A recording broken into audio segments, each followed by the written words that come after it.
As an undercover agent, Parnell sent in regular reports on Mike Apollo's activity. Now, on St. Patrick's Day this year, they were alone in an airplane which Parnell was piloting on a routine flight to a neighboring state. So... Cut! That's a print.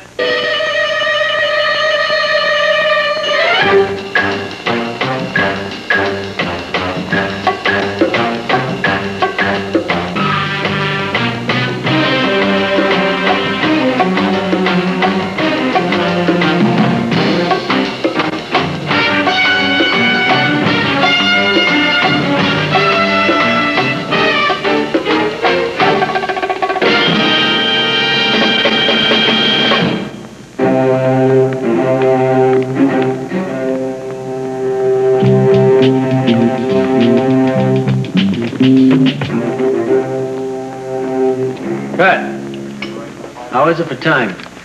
Right on the button. That's a print. Hey, this cast doesn't fool around. They really come prepared. Oh, yeah, well, they have to. You know, with a schedule as tight as this, they got a lot of people depending on them. We picked up 10 seconds on that last take, Peter. Felt good to me. It's a pretty intricate scene. Yeah, a lot of separate pieces of action. What would happen if one of you became ill, say for 2 or 3 weeks? We'd have to shut down for a while. Well, yes, and if he really got ill, we could all be out of work, cast and crew. In my house, it would be a disaster if I got sick. Bob wouldn't be able to cope with the kids. And if he got sick, I'd fall apart. I hope you're both taking care of yourselves. Nah, I could be replaced. No way. But he does take care of himself. Well, I try, but sometimes with this schedule, it's hard. So I play it safe. How do you do that? By getting an annual checkup. Pete, I've got some revised pages for you. Excuse us, ladies and gentlemen. Duty calls.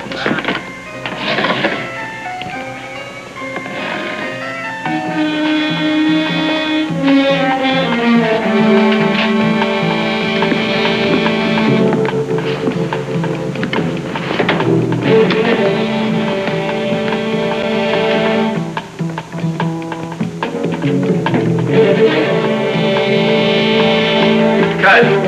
That's a wrap.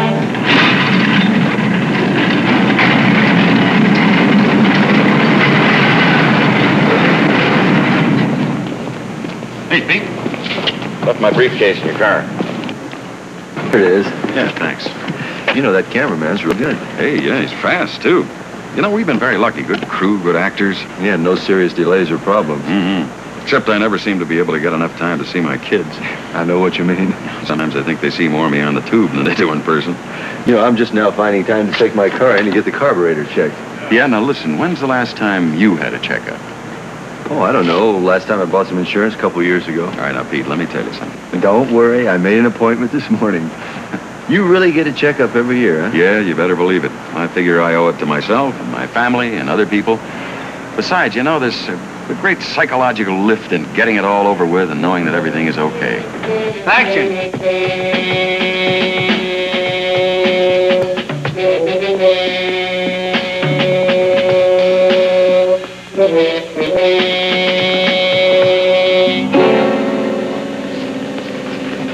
That's it right there.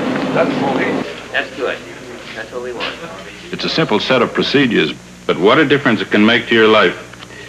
And I mean your life literally. You know, the great thing about checkups is they're preventive. Because you can often catch something early and correct it, you mean? Without interfering with your life at all. As a matter of fact, you'll be relieved. Well, with the schedule we have, I really have to be feeling in top shape. Look, athletes have checkups. Well, it's the same with you. And then, you know, from my point of view, it makes sense, too. It gives me a chance to look at you whole instead of piecemeal. Mm-hmm. Look for telling changes over a period of time. Well, that's the reason for the routine annual checkup. But there's nothing routine about it. You know, when I refer to your history and I ask you what's been happening, I mean action changes. Now, when I test your blood, I look for changes, you know, changes in cholesterol, changes that indicate infection, evidence that's readable. And your analysis reveals other changes. Diabetes? Yeah, that and other things. I'm looking for clues you may not be aware of at all. It's the electrocardiogram that always impresses me. Yeah, it's that way with most people. You know, you lie there so quietly. But then there's some heart disease that can be silent, too. And, you know, it's these silent changes that I'm looking for. Their behavior in relation to time.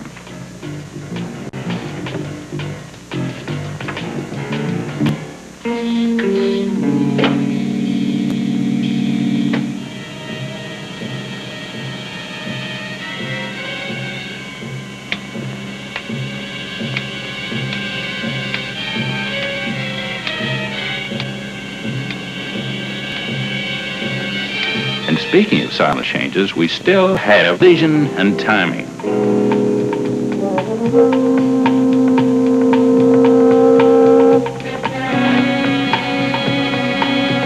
All right, let's go. Next setup, please. You know the most important thing about cancer detection, Peter? Well, the timing is the thing that sooner it's discovered and treated, the better. Now, from what you tell me about the procto, time is the key. Yeah. Well, have you ever seen why? Normal cells look one way.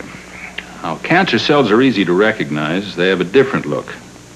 The unfortunate thing is that they also act differently. They reproduce wildly without any system or logic. And it's their behavior that's the important thing. Their behavior with relation to time.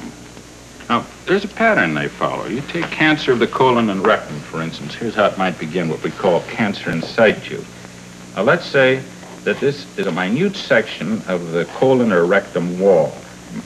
Now, these cells normally have a regular pattern, almost like a brick wall. And here, we have the surrounding tissues and muscle layers. At first, the cancer may affect just this little area.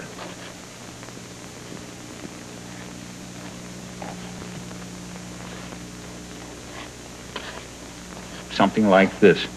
But at this point, it hasn't invaded any of the surrounding tissue. No, but this is the crucial time because here is where it can begin to invade the surrounding tissue.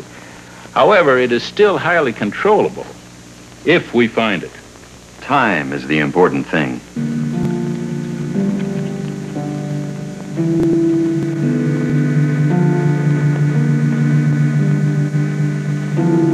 This is the danger point as far as we're concerned. Now, once the cancer reaches this stage, it may metastasize. That is, it may spread from the colon and rectum to other parts of the body, seed itself, and start growing.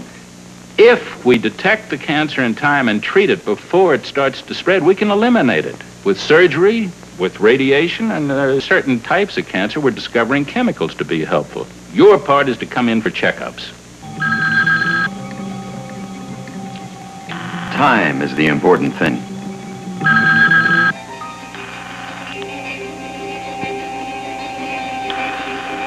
It's a matter of life. Ben, get out of there, Barney. Go. Do it.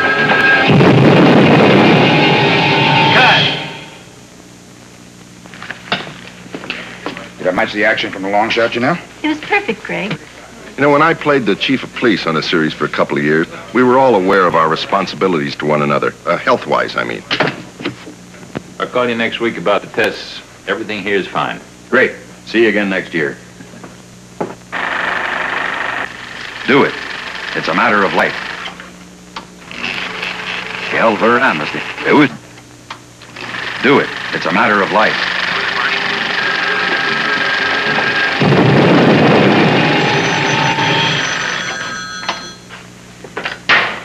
Hello? Just a moment. Who you be? Next. Hello? Hey, that's great. Well, as you said, on with your life. Thanks, Doc. Go.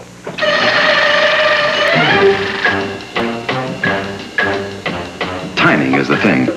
The doctor couldn't say it strongly enough. The point is, cancer of the colon and rectum is first in incidence among internal cancers, second in mortality among all cancers. 7 out of 8 of these asymptomatic cancers could be found with a procto. 7 of the 8 would be missed without a procto.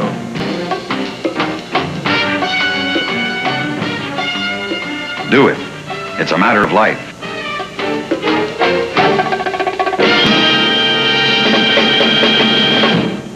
Tip that lamp down so it's dead center into the lens. Watch your eye there, Al. Yeah, go ahead. Take your eye out of it. Go ahead. I'm going to pull it down. All right. Take your eye. Now go ahead. Now drop the lamp down. Don't look into it, Al. Don't look into it. Yeah, that's right. That's